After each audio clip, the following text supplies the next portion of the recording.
गाथा अवसर नगर की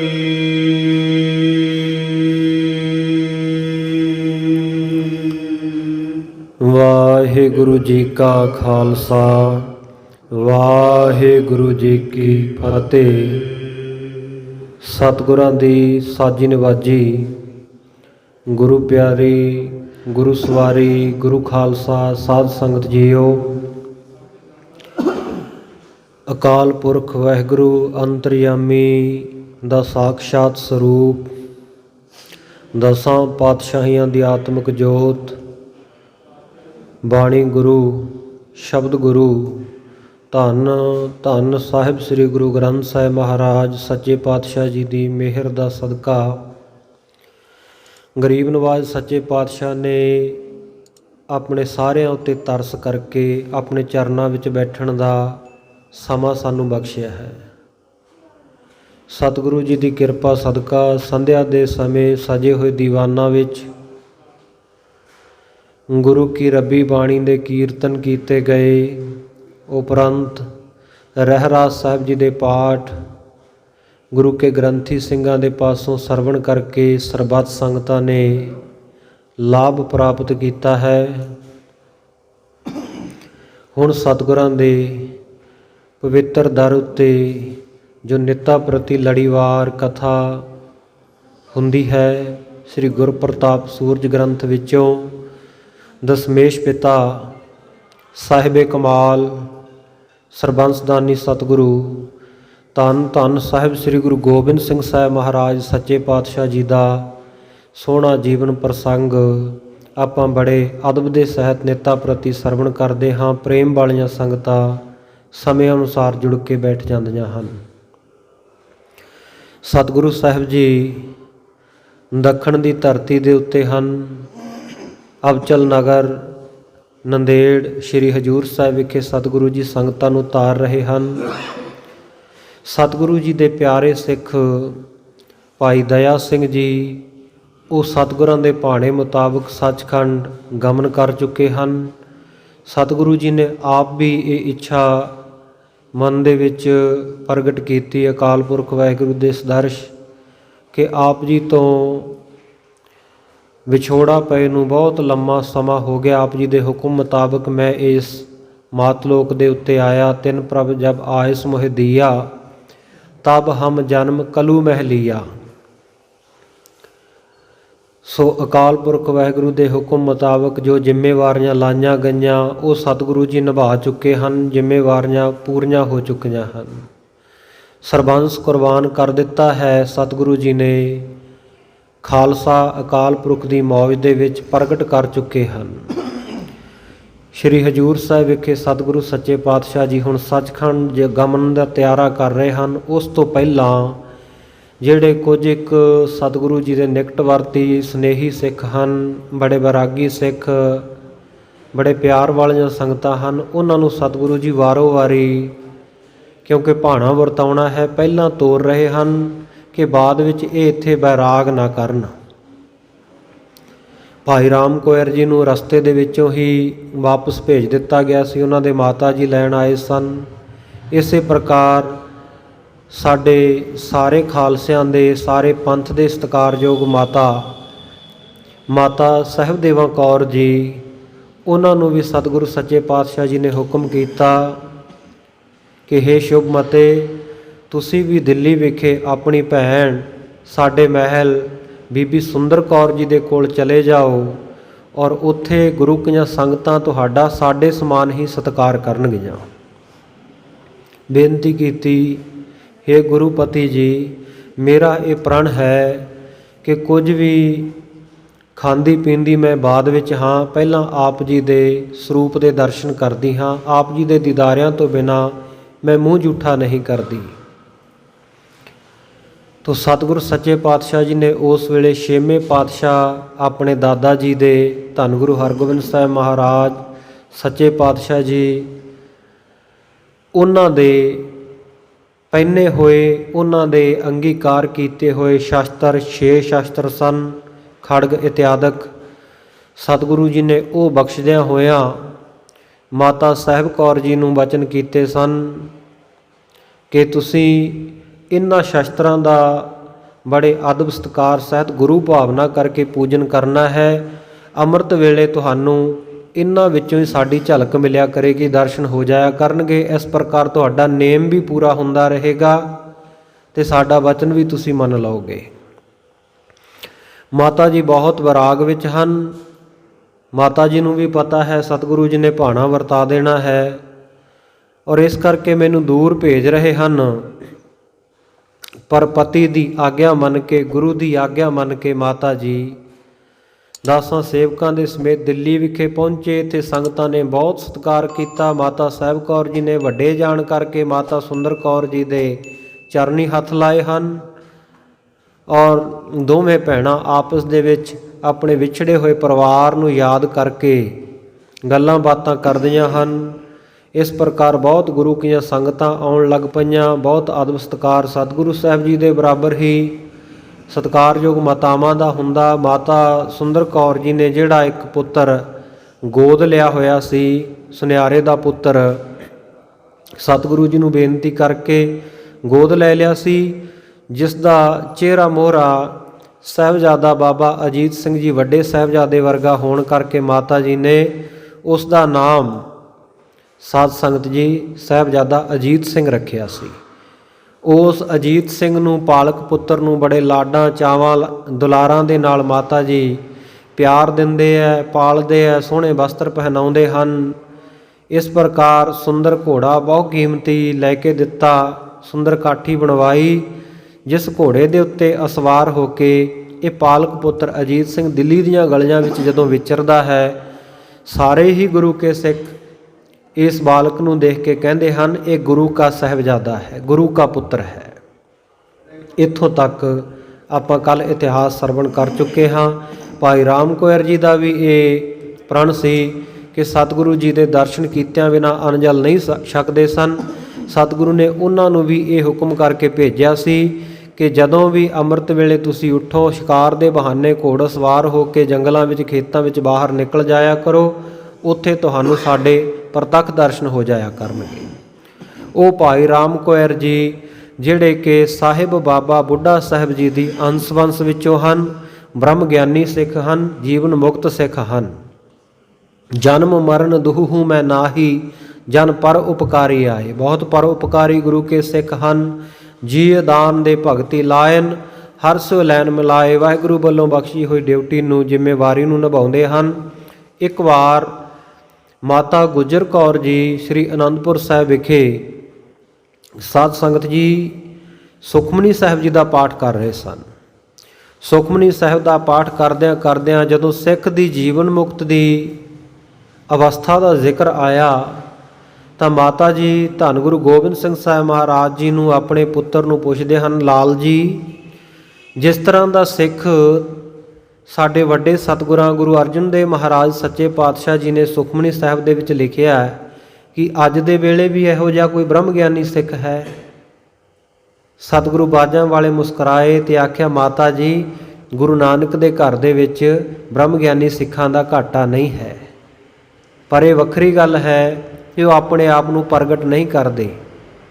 ਹਰ ਕਾ ਭਗਤ ਪ੍ਰਗਟ ਨਹੀਂ ਛਪੈ, ਪਰ ਉਹਨਾਂ ਦੇ ਲੱਛਣ, ਉਹਨਾਂ ਦੇ ਚਿਹਨ ਚੱਕਰ ਸੰਗਤਾਂ ਜਦੋਂ ਦੇਖਦੀਆਂ ਗੁਰਬਾਣੀ ਮੁਤਾਬਕ ਹੈ ਤੇ ਉਸ ਵੇਲੇ ਉਹ ਪ੍ਰਗਟ ਹੋ ਜਾਂਦੇ ਹੈ।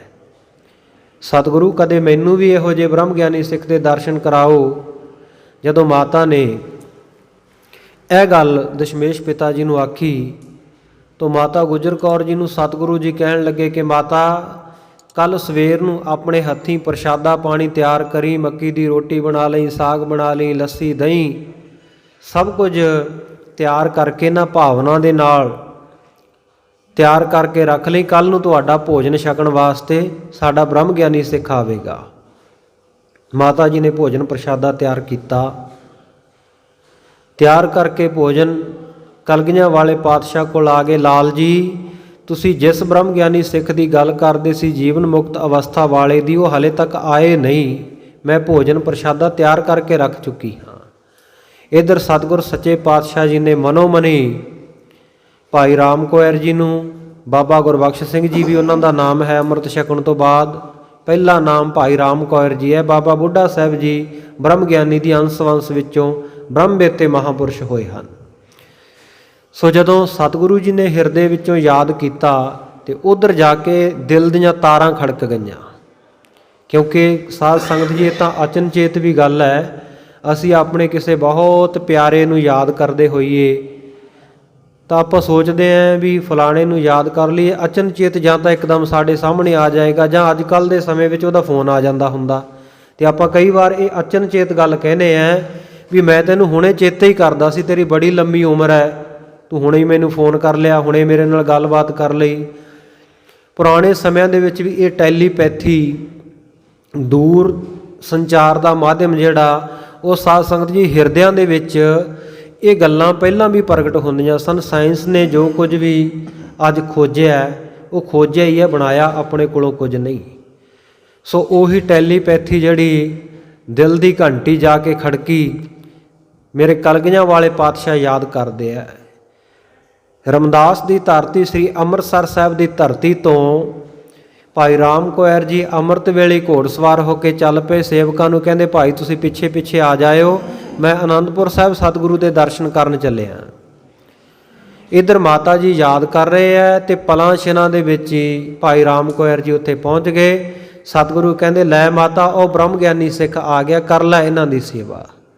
ਮਾਤਾ ਜੀ ਨੇ ਬੜੇ ਆਦਰ ਸਤਿਕਾਰ ਸਹਿਤ ਸੇਵਾ ਕੀਤੀ, ਭੋਜਨ ਪ੍ਰਸ਼ਾਦਾ ਛਕਾਇਆ। ਬਾਬਾ ਜੀ ਛਕਦੇ ਗਏ, ਮਾਤਾ ਜੀ ਛਕਾਉਂਦੇ ਗਏ ਪਿਆਰ ਦੇ ਵਿੱਚ, ਬਾਬਾ ਜੀ ਛਕਦੇ ਗਏ। ਔਰ ਭਾਈ ਰਾਮ ਕੌਰ ਜੀ, ਮੈਂ ਪਹਿਲਾਂ ਵੀ ਕਥਾ ਵਿੱਚ ਕਈ ਵਾਰ ਆਪ ਜੀ ਨੂੰ ਬੇਨਤੀ ਕੀਤੀ ਹੈ, ਇਹੋ ਜਿਹੇ ਤਤ ਬੇਤੇ ਮਹਾਂਪੁਰਸ਼ ਸਨ, ਸਰੀਰ ਤੋਂ ਉੱਪਰ ਉੱਠ ਗਏ ਸਨ। ਜਿੰਨਾ ਉਹਨਾਂ ਨੂੰ ਛਕਾਈ ਜਾਂਦੇ ਬਸ ਛਕਦੇ ਹੀ ਜਾਂਦੇ। ਉਹ ਤਾਂ ਉਹਨਾਂ ਦਾ ਇੱਕ ਸੇਵਾਦਾਰ ਨਾਲ ਹੁੰਦਾ ਸੀ, ਉਹ ਦੱਸਦਾ ਸੀ ਕਿ ਬਾਬੇ ਕਿਉਂ ਹੁਣ ਤੁਸੀਂ ਰੱਜ ਗਏ ਹੋ, ਹੁਣ ਬਸ ਕਰੋ। ਔਰ ਉਸ ਨੇ ਇਹ ਪੈਰਾਮੀਟਰ ਵੀ ਇੱਕ ਰੱਖਿਆ ਹੋਇਆ ਸੀ, ਇੱਕ ਰੱਸੀ ਰੱਖੀ ਹੋਈ ਸੀ ਮਿਣ ਕੇ ਗੰਢ ਮਾਰ ਕੇ। ਉਹ ਬਾਬਾ ਜੀ ਦੇ ਪੇਟ ਦੇ ਦੁਆਲੇ ਲਾ ਕੇ ਦੇਖ ਲੈਂਦਾ ਵੀ ਜਦੋਂ ਪੇਟ ਉਹ ਰੱਸੀ ਦੇ ਨਿਸ਼ਾਨ ਤੱਕ ਬਾਹਰ ਆ ਜਾਂਦਾ ਤਾਂ ਉਸ ਵੇਲੇ ਸੇਵਕ ਨੂੰ ਪਤਾ ਲੱਗ ਜਾਂਦਾ ਕਿ ਬਾਬਾ ਜੀ ਰੱਜ ਗਏ ਆ। ਫਿਰ ਦੱਸਦਾ ਬਾਬਾ ਜੀ ਤੁਸੀਂ ਰੱਜ ਗਏ ਹੋ, ਬਾਬੇ ਕਿਉਂ, ਹੁਣ ਬਸ ਕਰੋ। ਅੱਛਾ ਭਾਈ ਰੱਜ ਗਏ ਆ, ਦੱਸ ਦਿਆ ਕਰ, ਕਹਿੰਦੇ ਸਾਨੂੰ ਪਤਾ ਨਹੀਂ ਲੱਗਦਾ। ਇਉਂ ਸਰੀਰ ਤੋਂ ਉੱਪਰ ਉੱਠੀ ਹੋਈ ਅਵਸਥਾ ਸੀ। ਉਹ ਬ੍ਰਹਮ ਗਿਆਨੀ ਸਿੱਖ ਦੀ ਸੇਵਾ ਪ੍ਰਸ਼ਾਦੇ ਪਾਣੀ ਦੇ ਨਾਲ ਸਤਿਗੁਰੂ ਸਾਹਿਬ ਜੀ ਦੇ ਮਾਤਾ ਗੁਜਰ ਕੌਰ ਜੀ ਨੇ ਆਪ ਕੀਤੀ। ਉਸ ਸਿੱਖ ਨੂੰ ਵੀ ਸਤਿਗੁਰੂ ਜੀ ਨੇ ਵਾਪਸ ਭੇਜ ਦਿੱਤਾ। ਜਦੋਂ ਉਹਨਾਂ ਦੇ ਮਾਤਾ ਜੀ ਲੈਣ ਆ ਗਏ, ਮਹਾਰਾਜ ਮੈਂ ਇਕੱਲੀ ਹਾਂ, ਇਹਨਾਂ ਦੇ ਪਿਤਾ ਜੀ ਦਿੱਲੀ ਵਿਖੇ ਜਦੋਂ ਆਪ ਜੀ ਦੇ ਪਿਤਾ ਗੁਰੂ ਤੇਗ ਬਹਾਦਰ ਸਾਹਿਬ ਮਹਾਰਾਜ ਉਹ ਸ਼ਹੀਦ ਹੋਏ ਹੈ, ਉਸ ਵੇਲੇ ਉਹ ਵੀ ਸਮਾ ਗਏ ਸਨ। ਮੇਰਾ ਪੁੱਤਰ ਇਕੱਲਾ ਹੀ ਹੈ, ਮੇਰਾ ਦਿਲ ਨਹੀਂ ਲੱਗਣਾ, ਵਾਪਸ ਭੇਜ ਦਿਓ ਮੇਰੇ ਨਾਲ। ਦੱਖਣ ਦੇਸ਼ ਬਹੁਤ ਦੂਰ ਹੈ, ਉੱਥੋਂ ਤਾਂ ਕੋਈ ਖਬਰਸਾਰ ਵੀ ਨਹੀਂ ਪਹੁੰਚ ਸਕਦੀ।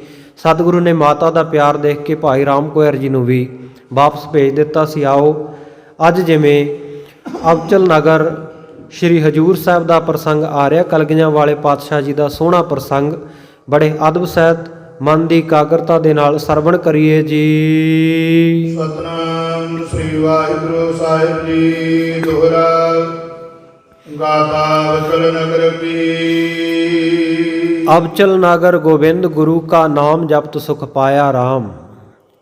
ਇਹ ਜੋ ਅਬਚਲ ਨਗਰ, ਇਸ ਹੁਕਮਨਾਮੇ ਦੀ ਤੁਕ ਦੇ ਉੱਤੇ ਸਤਿਗੁਰੂ ਸਾਹਿਬ ਜੀ ਨੇ ਨਾਮਕਰਨ ਕੀਤਾ ਇਸ ਨਗਰੀ ਦਾ। ਸ਼੍ਰੀ ਹਜੂਰ ਸਾਹਿਬ ਆਪਾਂ ਤਾਂ ਕਹਿੰਦੇ ਹਾਂ ਕਿਉਂਕਿ ਸਤਿਗੁਰੂ ਕਲਗੀਆਂ ਵਾਲੇ ਪਾਤਸ਼ਾਹ ਅੱਜ ਵੀ ਉੱਥੇ ਹਾਜ਼ਰ ਨਾਜ਼ਰ ਹਨ। ਸਦ ਹਜੂਰ ਹਾਜ਼ਰ ਹੈ ਨਾਜ਼ਰ। ਸਤਿਗੁਰੂ ਜੀ ਸਦਾ ਹੀ ਹਾਜ਼ਰ ਨਾਜ਼ਰ ਹਨ ਕਿ ਹਾਜ਼ਰਾ ਹਜ਼ੂਰ ਹੈ ਕਿ ਜ਼ਾਹਰਾ ਜ਼ਹੂਰ ਹੈ। ਸਤਿਗੁਰਾਂ ਦੇ ਹਾਜ਼ਰ ਰਹਿਣ ਕਰਕੇ, ਸਤਿਗੁਰਾਂ ਦੀ ਹਜ਼ੂਰੀ ਵਾਲਾ ਤਖਤ ਹੋਣ ਕਰਕੇ ਆਪਾਂ ਤਖਤ ਸ਼੍ਰੀ ਹਜੂਰ ਸਾਹਿਬ ਕਹਿੰਦੇ ਹਾਂ। ਇਸ ਹਜੂਰ ਸਾਹਿਬ ਨਗਰ ਦੀ ਗਾਥਾ ਸੁਣੋ ਸਰੋਤਿਓ। ਸੁਨੋ ਸਿੱਖ ਮਨ ਲਾਈ। ਹੇ ਗੁਰੂ ਕੇ ਸਿੱਖੋ, ਭਾਈ ਰਾਮ ਕੌਰ ਜੀ ਕਥਾ ਸੁਣਾਉਂਦੇ ਹੋਏ ਕਹਿ ਰਹੇ ਹਨ ਤਥਾ ਭਾਈ ਸੰਤੋਖ ਸਿੰਘ ਜੀ ਕਥਾ ਲਿਖ ਕੇ ਆਪਾਂ ਨੂੰ ਦੱਸ ਰਹੇ ਹਨ ਕਿ ਸ਼੍ਰੀ ਹਜੂਰ ਸਾਹਿਬ ਦੀ ਕਥਾ ਚਿੱਤ ਲਾ ਕੇ ਮਨ ਦੀ ਇਕਾਗਰਤਾ ਦੇ ਨਾਲ ਸਰਵਣ ਕਰੋ ਪ੍ਰੇਮ ਸਹਿਤ। ਸਿੰਘ ਜਗਤ ਪ੍ਰਭ ਕੀ ਰਹਿ। ਸਤਿਗੁਰੂ ਸਾਹਿਬ ਜੀ ਦੇ ਕੋਲ ਬਹੁਤ ਸਾਰੇ ਸਿੰਘ ਹਜੂਰ ਸਾਹਿਬ ਵਿਖੇ ਰਹਿੰਦੇ ਹਨ। ਇੱਕ ਆਵੇ ਇੱਕ ਜਾਈ। ਕਈ ਸਿੱਖ ਸਤਿਗੁਰੂ ਸੱਚੇ ਪਾਤਸ਼ਾਹ ਜੀ ਦੇ ਦਰਸ਼ਨ ਕਰਨ ਵਾਸਤੇ ਚੱਲੇ ਆ ਰਹੇ ਹਨ, ਕਈ ਦਰਸ਼ਨ ਕਰਕੇ ਵਾਪਸ ਜਾਂਦੇ ਹਨ। ਸਵਈਆ ਸ਼ਾਹ ਬਹਾਦਰ ਏਕ ਦਿਨਾ। ਇੱਕ ਦਿਨ ਬਹਾਦਰ ਸ਼ਾਹ ਬਾਦਸ਼ਾਹ ਜਿਹੜਾ ਸਤਿਗੁਰੂ ਜੀ ਦੇ ਦੀਦਾਰ ਕਰਨ ਵਾਸਤੇ ਇਹ ਹਜੂਰ ਸਾਹਿਬ ਦੀ ਧਰਤੀ ਦੇ ਉੱਤੇ ਪਹੁੰਚਿਆ ਹੋਇਆ, ਇਹ ਬੇਨਤੀ ਕਰਨ ਵਾਸਤੇ ਮਹਾਰਾਜ ਆਪ ਜੀ ਵੱਲੋਂ ਭੇਜੇ ਬਾਬਾ ਬੰਦਾ ਸਿੰਘ ਬਹਾਦਰ ਨੇ ਗੁਰੂ ਘਰ ਦੇ ਦੁੱਖੀਆਂ ਦਾ ਸੋਧਾ ਲਾ ਦਿੱਤਾ ਹੈ, ਪੰਜਾਬ ਨੂੰ ਉਜਾੜ ਦਿੱਤਾ ਹੈ। ਆਪ ਜੀ ਕਿਰਪਾ ਕਰਕੇ ਸ਼ਾਂਤੀ ਵਰਤਾਓ, ਬਾਬਾ ਬੰਦਾ ਸਿੰਘ ਬਹਾਦਰ ਨੂੰ ਹੁਕਮ ਕਰਕੇ ਰੋਕ ਦਿਓ, ਇਹ ਬੇਨਤੀਆਂ ਕਰਨ ਵਾਸਤੇ ਆਇਆ ਸੀ। ਇੱਕ ਦਿਨ ਫਿਰ ਇਹ ਸਤਿਗੁਰੂ ਸੱਚੇ ਪਾਤਸ਼ਾਹ ਜੀ ਕੋਲ ਪਹੁੰਚਿਆ। ਸਤਿਗੁਰੂ ਜੀ ਦੇ ਨੇੜੇ ਆ ਕੇ ਵਿਦਾਇਗੀ ਲੈਣ ਵਾਸਤੇ ਪਹੁੰਚਿਆ। ਮਹਾਰਾਜ ਹੁਣ ਮੈਨੂੰ ਵਿਦਾਇਗੀ ਦਿਓ। ਆਪ ਜੀ ਨੇ ਬਹੁਤ ਖੁਸ਼ੀਆਂ ਬਖਸ਼ਿਸ਼ ਕੀਤੀਆਂ ਹਨ। ਸਤਿਗੁਰੂ ਸੱਚੇ ਪਾਤਸ਼ਾਹ ਜੀ ਤੋਂ ਆਗਿਆ ਲੈਣ ਹਿੱਤ ਆਇਆ ਹੈ। ਸੰਗ ਸਮੂਲੀਏ ਉਮਰਾਗ ਬੜੇ। ਇਸ ਨੇ ਆਪਣੇ ਨਾਲ ਬਹੁਤ ਵੱਡੇ ਜਿਹੜੇ ਉਮਰਾਓ ਸੈਨਾਪਤੀ ਹਨ ਉਹਨਾਂ ਨੂੰ ਨਾਲ ਲਿਆ ਹੋਇਆ ਹੈ। ਉਲਮਾਓ ਮੁਲਾਨਨ ਰਾਸੀ। ਔਰ ਵੱਡੇ ਵੱਡੇ ਉਲਮਾਓ ਵਿਦਵਾਨ ਜਿਹੜੇ ਹਨ ਇਸਲਾਮ ਮਤ ਦੇ, ਉਹ ਵੀ ਇਹਦੇ ਨਾਲ ਵਿਦਵਾਨ ਸੂਝਵਾਨ ਲੋਕ ਹਨ। ਤੇ ਮੁਲਾਨੇ ਮੁੱਲੇ ਮੌਲਵੀ ਵੀ ਇਸ ਦੇ ਨਾਲ ਹਨ। ਜਿਹੜਾ ਸਾਧ ਸੰਗਤ ਜੀ ਮਸੀਤ ਦੇ ਉੱਤੇ ਖੜ ਕੇ ਉੱਚੀ ਬਾਂਗ ਦਿੰਦਾ ਨਾ, ਉਸ ਨੂੰ ਮੌਲਵੀ ਜਾਂ ਮੁੱਲਾ ਕਿਹਾ ਜਾਂਦਾ ਹੈ। ਸੋ ਉਹ ਮੌਲਵੀ ਵੀ ਇਸ ਦੇ ਨਾਲ ਹਨ। ਹੋਰ ਬਹੁਤ ਸਾਰੇ ਵਿਦਵਾਨ ਲੋਕ ਨਾਲ ਹਨ। ਜੇਵਰ ਜੇਬ ਜਵਾਹਰ ਜਾਹਰ ਜੋ ਚਮਕੇ। ਔਰ ਸਤਿਗੁਰੂ ਜੀ ਦੇ ਜਾ ਕੇ ਦਰਸ਼ਨ ਕਰਦਾ ਹੈ। ਇੱਕ ਅਰਥ ਤਾਂ ਬਣੇਗਾ ਕਿ ਇਹ ਬਾਦਸ਼ਾਹ ਨੇ ਬਹੁਤ ਸੁੰਦਰ ਕੀਮਤੀ ਗਹਿਣੇ ਪਹਿਨੇ ਹੋਏ ਹਨ, ਜਿਨ੍ਹਾਂ ਦੀ ਚਮਕ ਦਮਕ ਬੜੀ ਸ਼ੋਭਾ ਪਾ ਰਹੀ ਹੈ। ਜਾਂ ਇਉਂ ਅਰਥ ਕਰ ਲਈਏ ਕਿ ਸਤਿਗੁਰੂ ਦੇ ਦਰਸ਼ਨ ਕੀਤੇ ਤੇ ਸਤਿਗੁਰੂ ਸੱਚੇ ਪਾਤਸ਼ਾਹ ਜੀ ਦੇ ਤਨ ਦੇ ਉੱਤੇ ਸੁੰਦਰ ਸ਼ੋਭਾ ਵਾਲੇ ਜਿਹੜੇ ਜਵਾਹਰ ਹੀਰੇ ਮੋਤੀਆਂ ਨਾਲ ਜੜੇ ਹੋਏ ਜਿਹੜੇ ਗਹਿਣੇ ਹੈ ਉਹ ਝਮਕ ਰਹੇ ਹਨ, ਚਮਕਾਂ ਮਾਰ ਰਹੇ ਹਨ। ਉੱਡ ਜੈਸੇ ਆਕਾਸ਼ੀ। ਜਿਵੇਂ ਆਕਾਸ਼ ਦੇ ਵਿੱਚ ਤਾਰੇ ਚਮਕਦੇ ਆ, ਇਉਂ ਗਹਿਣਿਆਂ ਦੀ ਚਮਕ ਹੈ। ਸੋਕਮ ਪੋਸ਼ ਪਾਏ ਸਰੀਰੈ। ਗਰਮੀ ਦੀ ਰੁੱਤ ਹੈ। ਸਤਿਗੁਰੂ ਜੀ ਨੇ ਬਹੁਤ ਮਹੀਨ ਵਸਤਰ, ਸੂਖਮ ਵਸਤਰ, ਸੁੰਦਰ ਵਸਤਰ ਧਾਰਨ ਕੀਤੇ ਹੋਏ ਹਨ। ਵੀਰ ਸਤੀਰਜ ਬੁੱਧ ਪ੍ਰਗਾਸੀ। ਉਹ ਸਤਿਗੁਰੂ ਜੀ ਜਿਹੜੇ ਬੜੇ ਯੁੱਧ ਦੇ ਵਿੱਚ ਵੀਰਤਾ ਵਾਲੇ ਹਨ, ਬੜੇ ਯੋਧੇ ਹਨ, ਜਰਨੈਲ ਹਨ।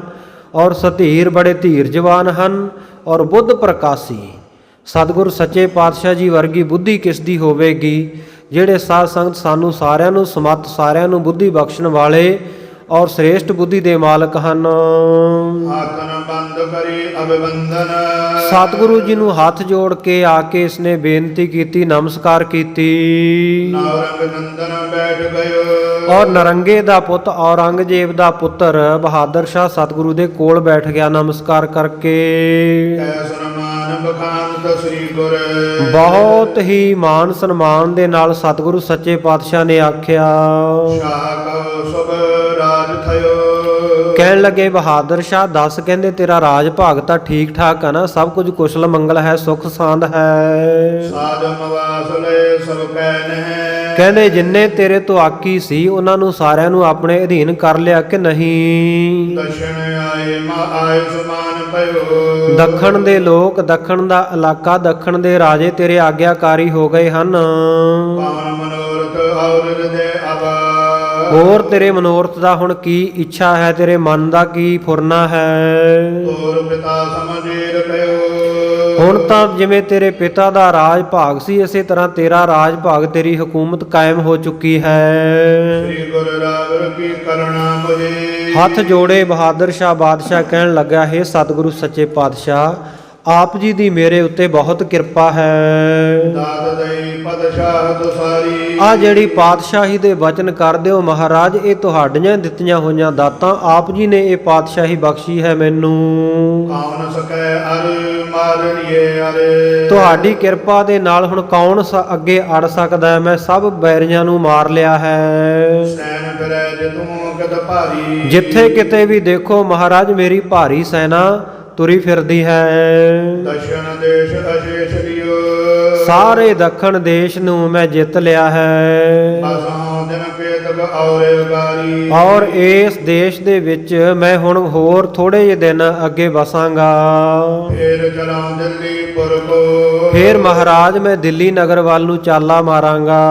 ਤੈ ਬੈਠ ਸਬੈ ਸੁਧ ਲੈਹੂੰ ਸੰਭਾਰੀ। ਉੱਥੇ ਬੈਠ ਕੇ ਮੈਂ ਸਾਰੇ ਰਾਜ ਭਾਗ ਦੀ ਖਬਰ ਸਾਰ ਲਵਾਂਗਾ, ਸੰਭਾਲ ਕਰਾਂਗਾ। ਹੈਦਰਾਬਾਦ ਕੋ ਜਾਉ ਅਬੈ। ਹੁਣ ਮਹਾਰਾਜ ਆਪ ਜੀ ਤੋਂ ਆਗਿਆ ਲੈ ਕੇ ਮੈਂ ਹੈਦਰਾਬਾਦ ਜਾਵਾਂਗਾ। ਇਦਹੁਨ ਬਿਦਾਤ ਨ ਤੀਰਾਇਓ। ਹੁਣ ਮਹਾਰਾਜ ਮੈਂ ਆਪ ਜੀ ਦੀ ਆਗਿਆ ਲੈਣ ਵਾਸਤੇ, ਵਿਦਾਇਗੀ ਲੈਣ ਵਾਸਤੇ ਆਪ ਪਾਸ ਆਇਆ ਹਾਂ। ਪੂਜ ਕਰੋ ਪੁਨ ਦੇਸ਼ ਪੰਜਾਬ ਕੋ। ਉਸ ਤੋਂ ਬਾਅਦ ਮਹਾਰਾਜ ਹੈਦਰਾਬਾਦ ਤੋਂ ਚੱਲ ਕੇ ਮੈਂ ਪੰਜਾਬ ਦੇਸ਼ ਨੂੰ ਕੂਚ ਕਰਾਂਗਾ, ਚਾਲਾ ਮਾਰਾਂਗਾ। ਕਾਜ ਸਾਰੋ ਸੁਧਾਰ ਲਿਓ।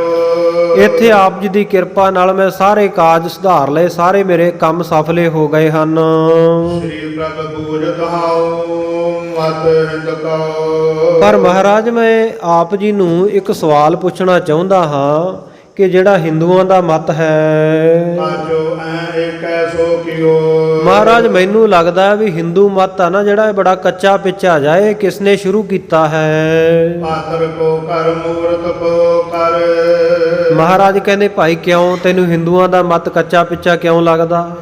ਕਹਿੰਦਾ ਮਹਾਰਾਜ ਇਹ ਲੋਕ ਕੀ ਕਰਦੇ ਐ, ਪੱਥਰਾਂ ਦੀਆਂ ਮੂਰਤੀਆਂ ਘੜ ਲੈਂਦੇ ਹਨ। ਚਤਰ ਪਿਓ ਲਿਖ ਭੀਟ ਦਿਓ। ਜਾਂ ਜੇ ਪੱਥਰ ਦੀ ਮੂਰਤੀ ਨਾ ਹੋਵੇ ਤੇ ਮਹਾਰਾਜੇ ਕੰਧ ਦੇ ਉੱਤੇ ਕੋਈ ਨਾ ਕੋਈ ਚਿੱਤਰ ਆਪਣੇ ਦੇਵੀ ਦੇਵਤਿਆਂ ਦਾ ਉੱਕਰ ਲੈਂਦੇ ਹਨ। ਪੂਜਤ ਹੈ ਤਿਸ ਸੀਸ ਨਵਾਵਤ। ਤੇ ਮਹਾਰਾਜ ਉਸੇ ਨੂੰ ਇਹ ਪੂਜੀ ਜਾਂਦੇ ਆ, ਉਹਦੀ ਪੂਜਾ ਕਰਦੇ ਆ, ਸੀਸ ਨਵਾਉਂਦੇ, ਮੱਥੇ ਟੇਕਦੇ ਹਨ। ਭੋਜਨ ਕੋ ਤਰ ਦੇਤ ਅਗਾਰੀ। ਤੇ ਮੂਰਤੀਆਂ ਨੂੰ ਭੋਗ ਲਵਾਉਣ ਵਾਸਤੇ ਉਹਨਾਂ ਅੱਗੇ ਭੋਜਨ ਵੀ ਰੱਖਦੇ ਹਨ। ਕਾਰਜ ਕੌਣ ਭਇਓ ਤਿਸ ਤੇ ਜੋ। ਮਹਾਰਾਜ ਕਾਰਜ ਕੌਣ ਭਇਓ ਤਿਸ ਤੇ? ਉਸ ਮੂਰਤੀ ਨੇ ਇਹਨਾਂ ਦਾ ਕਿਹੜਾ ਕੰਮ ਸਵਾਰ ਦੇਣਾ ਹੈ, ਕਿਹੜਾ ਕੰਮ ਕਰਦੀ ਹੈ? ਜੋ ਆਪ ਰਚੀ ਬਹੁ ਭਾਂਤ ਸੁਧਾਰੀ। ਕਿਉਂਕਿ ਉਹ ਮੂਰਤੀ ਤਾਂ ਇਹਨਾਂ ਨੇ ਆਪ ਹੀ ਘੜੀ ਹੁੰਦੀ ਹੈ ਨਾ, ਆਪ ਹੀ ਮੂਰਤੀ ਵਾਹੀ ਹੁੰਦੀ ਹੈ। ਤੇ ਇਸ ਕਰਕੇ ਬਹੁਤ ਤਰੀਕਿਆਂ ਦੇ ਨਾਲ ਉਹਨੂੰ ਸੁੰਦਰ ਇਹ ਬਣਾਉਂਦੇ ਆ। ਉਹ ਮੂਰਤੀ ਨੇ ਇਹਨਾਂ ਦਾ ਕੰਮ ਕੀ ਸਵਾਰਨਾ ਜਿਹੜੀ ਆਪਣੇ ਹੱਥੀ ਬਣਾਈ ਹੈ। ਸੀਤਤ ਆਖਨ ਤੇ ਸ਼ਤ ਪੈ। ਫਿਰ ਮਹਾਰਾਜ ਦੂਜੀ ਗੱਲ ਇਹ ਕੀ ਕਰਦੇ ਆ ਵੀ ਆਪਣੇ ਹੱਥਾਂ ਦੇ ਨਾਲ ਹੀ ਗੰਗਾ ਦੇ ਵਿੱਚੋਂ ਜਲ ਲੈ ਕੇ ਤੇ ਉਹ ਉੱਪਰ ਨੂੰ ਸੂਰਜ ਵੱਲ ਨੂੰ ਵਗਾ ਵਗਾ ਕੇ ਮਾਰਦੇ ਆ, ਜਿਹੜਾ ਧਰਤੀ ਤੇ ਡਿੱਗਦਾ ਹੈ। ਮੰਜਾਏ ਬਡੇਰਣ ਪੈ ਤਲਵਾਰੀ। ਤੇ ਇਹ ਕਹਿੰਦੇ ਆ ਵੀ ਇਹ ਪਾਣੀ ਜਿਹੜਾ ਦੇਵ ਲੋਕ ਵਿੱਚ ਸਾਡੇ ਪਿਤਰਾਂ ਨੂੰ ਮਿਲਦਾ ਹੈ। ਤੇ ਮਹਾਰਾਜ ਮੈਂ ਹੈਰਾਨ ਆ ਵੀ ਇਹਨਾਂ ਦਾ ਪਾਣੀ ਤਾਂ ਧਰਤੀ ਤੇ ਡਿੱਗੀ ਜਾਂਦਾ, ਕਿਵੇਂ ਅੱਗੇ ਜਾ ਕੇ ਪਰਲੋਕ ਦੇ ਵਿੱਚ ਇਹਨਾਂ ਦੇ ਪਿਤਰਾਂ ਨੂੰ, ਇਹਨਾਂ ਦੇ ਵਡੇਰਿਆਂ ਨੂੰ ਮਿਲਦਾ ਹੋਵੇਗਾ। ਸ਼ਰਾਧ ਕਰੈ ਪਿਤਰਾਨ ਕੇ। ਸ਼ਰਾਧ ਕਰੈ ਪਿਤਰਾਨ ਕੇ ਹੇਤ। ਮਹਾਰਾਜ ਇਹ ਪਿਤਰਾਂ ਦੇ ਕਾਰਨ, ਪਿਤਰਾਂ ਦੇ ਵਾਸਤੇ ਬਹੁਤ ਸ਼ਰਾਧ ਕਰਵਾਉਂਦੇ ਹਨ। ਅਜਾਵਤ ਹੈ ਦਿਜ ਪੁੰਜ ਆਹਾਰੀ। ਤੇ ਮਹਾਰਾਜ ਸੱਚੇ ਪਾਤਸ਼ਾਹ ਇਹ ਬਹੁਤ ਪੰਡਤਾਂ ਨੂੰ ਅੱਸੂ ਦੇ ਮਹੀਨੇ ਸ਼ਰਾਧ ਖਵਾ ਖਵਾ ਕੇ ਉਹਨਾਂ ਨੂੰ ਖੀਰਾਂ ਬਣਾ ਬਣਾ ਕੇ ਭੋਜਨ ਪ੍ਰਸ਼ਾਦਾ ਛਕਾਉਂਦੇ ਹਨ। ਤੀਸਰੇ ਔਰ ਸੁਨੋ ਗੁਰ ਸਾਹਿਬ। ਤੀਜੀ ਗੱਲ ਮਹਾਰਾਜ ਹੋਰ ਸੁਣੋ, ਤੀਜਾ ਜਿਹੜਾ ਮੇਰਾ ਸਵਾਲ ਹੈ। ਅੰਦਰ ਕੋ ਮਤ ਹੈ ਜਿਮ ਕਾਚਾ। ਜਿਹੜੀ ਗੱਲ ਤੋਂ, ਤੀਜੀ ਗੱਲ ਤੋਂ ਮੈਨੂੰ ਹਿੰਦੂਆਂ ਦਾ ਜਿਹੜਾ ਮਤ, ਹਿੰਦੂ ਧਰਮ ਕੱਚਾ ਲੱਗਦਾ ਹੈ। ਮੇਵਾ ਮੇਜ ਕੈ ਖੰਡ ਆਉ ਕੀਓ ਮੈਂ। ਮਹਾਰਾਜ ਸੱਚੇ ਪਾਤਸ਼ਾਹ ਇਹ ਮੇਵੇ ਦੇ ਵਿੱਚ ਜਿਹੜਾ ਖੰਡ ਅਤੇ ਘਿਓ ਉਹ ਸਭ ਕੁਝ ਮਿਲਾ ਲੈਂਦੇ ਹਨ। ਜਾਉ ਤਿਲ ਡਾਲਤ ਏਕ ਜਿਉ ਰਾਚਾ। ਵਿੱਚ ਹੀ ਮਹਾਰਾਜ ਸੱਚੇ ਪਾਤਸ਼ਾਹ ਕਾਜੂ ਪਾ ਲੈਂਦੇ ਆ, ਵਿੱਚ ਹੀ ਬਦਾਮ ਪਾ ਲੈਂਦੇ ਆ, ਤਰ੍ਹਾਂ ਤਰ੍ਹਾਂ ਦੇ ਮੇਵੇ, ਵਿੱਚ ਹੀ ਖੋਪਾ ਨਾਰੀਅਲ ਪਾ ਲੈਂਦੇ ਆ, ਜੌਂ ਪਾ ਲੈਂਦੇ ਆ, ਤਿਲ ਵੀ ਉਹਦੇ ਵਿੱਚ ਪਾ ਲੈਂਦੇ ਆ। ਤੇ ਸਾਰੇ ਨੂੰ ਇੱਕ ਮਿਕ ਕਰ ਲੈਂਦੇ ਆ, ਇਕੱਠਾ ਸਮੱਗਰੀ ਬਣਾ ਲੈਂਦੇ ਹਨ। ਆਗ ਮੈਂ ਪਾਏ ਕੈ ਸਵਾਹ ਕਰੈ ਤੇ। ਉਸ ਨੂੰ ਫਿਰ ਇਹ ਅੱਗ ਦੇ ਵਿੱਚ ਪਾ ਪਾ ਕੇ ਹੋਮ ਕਰਦਿਆਂ ਹੋਇਆਂ ਇਹ ਸਵਾਹ ਕਰ ਦਿੰਦੇ ਆ, ਸਾੜ ਦਿੰਦੇ ਹਨ। ਲੈ ਫਲ ਫੇਰ ਮੁਨੀਨ ਅਵਾਚਾ। ਤੇ ਆਖਦੇ ਐ ਕਿ ਸਾਡੇ ਰਿਸ਼ੀਆਂ ਮੁਨੀਆਂ ਨੇ ਇਹ ਬਚਨ ਕੀਤੇ ਆ ਕਿ ਸਾਨੂੰ ਭਾਰੀ ਫਲ ਪ੍ਰਾਪਤ ਹੋਵੇਗਾ ਇਸ ਪੂਜਾ ਦਾ। ਕਉ ਤਕ ਹੋਵਤ ਹੈ ਹਮਰੇ ਗੁਰ। ਮਹਾਰਾਜ ਮੈਨੂੰ ਤਾਂ ਇਹਨਾਂ ਹਿੰਦੂਆਂ ਦੀਆਂ ਇਹ ਗੱਲਾਂ ਦੇਖ ਦੇਖ ਕੇ ਬੜੀ ਹੈਰਾਨੀ ਹੁੰਦੀ ਹੈ ਮਨ ਵਿੱਚ। ਹੋਰ ਹੀ ਕੋ ਇਹ ਮਾਨਤ ਸਚਾ। ਹੈ ਸਭ ਕੁਝ ਝੂਠ, ਪਰ ਇਹ ਝੂਠ ਨੂੰ ਹੀ ਸੱਚਾ ਮੰਨ ਰਹੇ ਹਨ। ਸ੍ਰੀ ਗੁਰ ਉੱਤਰ ਦੇਤ ਭਏ। ਜਦੋਂ ਬਹਾਦਰ ਸ਼ਾਹ ਬਾਦਸ਼ਾਹ ਨੇ ਹਿੰਦੂ ਧਰਮ ਦੇ ਉੱਤੇ ਆ ਤਰਕ ਕੀਤੀ ਤਾਂ ਸਤਿਗੁਰੂ ਸੱਚੇ ਪਾਤਸ਼ਾਹ ਜੀ ਟਣਕਾ ਕੇ ਹੁਣ ਇਹਨਾਂ ਦੇ ਪਖੰਡ ਬਾਰੇ ਵੀ ਦੱਸਦੇ ਆ। ਕਹਿੰਦੇ ਠੀਕ ਹੈ, ਤੂੰ ਹਿੰਦੂਆਂ ਨੂੰ ਤਾਂ ਕਹਿ ਦਿੱਤਾ, ਹੁਣ ਤੁਸੀਂ ਆਪਣੀ ਵੀ ਗੱਲ ਸੁਣੋ। ਮਤ ਹਿੰਦ ਤਿਨ ਕੇ ਸਭ ਕਰਮ ਕਮਾਵੇ। ਕਹਿੰਦੇ ਜਿਹੜੇ ਹਿੰਦੂ ਮਤ ਦੇ ਲੋਕ ਆ ਨਾ, ਇਹਨਾਂ ਦੇ ਵੇਦਾਂ ਸ਼ਾਸਤਰਾਂ ਦੇ ਵਿੱਚ ਕਰਮ ਕਾਂਡ ਕਰਨਾ ਲਿਖਿਆ ਹੈ। ਇਸ ਕਰਕੇ ਕਹਿੰਦੇ ਇਹ ਇਹਨਾਂ ਨੂੰ ਸ਼ੁਭ ਕਰਮ ਜਾਣ ਕਰਕੇ ਕਮਾਉਂਦੇ ਹਨ। ਖੇਤ ਕੀ ਸੇਵ ਕਿਰਸਾਨ ਕਰੇ ਬਹੁ। ਜਿਹੜਾ ਕਹਿੰਦੇ ਕਿਰਸਾਨ ਆਪਣੇ ਖੇਤ ਦੀ ਸੇਵਾ ਕਰਦਾ ਹੈ, ਉਹਨੂੰ ਚੰਗੀ ਤਰ੍ਹਾਂ ਵਾਹੁੰਦਾ ਹੈ, ਸੁਹਾਗਾ ਮਾਰਦਾ ਹੈ, ਬੀਜ ਬੀਜਦਾ ਹੈ, ਪਾਣੀ ਲਾਉਂਦਾ ਹੈ, ਉਸ ਦੀ ਗੋਡੀ ਕਰਦਾ ਹੈ, ਚੰਗੀ ਤਰ੍ਹਾਂ ਖੇਤ ਦੀ ਸੇਵਾ ਕਰਦਾ ਹੈ। ਅੰਨ ਪਕੈ ਸੁਖ ਸੋ ਕਰ ਖਾਵੈ। ਉਸ ਦੇ ਵਿੱਚੋਂ ਬਹੁਤਾ ਜਿਹੜਾ ਅੰਨ ਪੈਦਾ ਹੁੰਦਾ, ਫਸਲ ਉਗਦੀ ਹੈ, ਉਹ ਪੱਕ ਜਾਂਦੀ ਹੈ।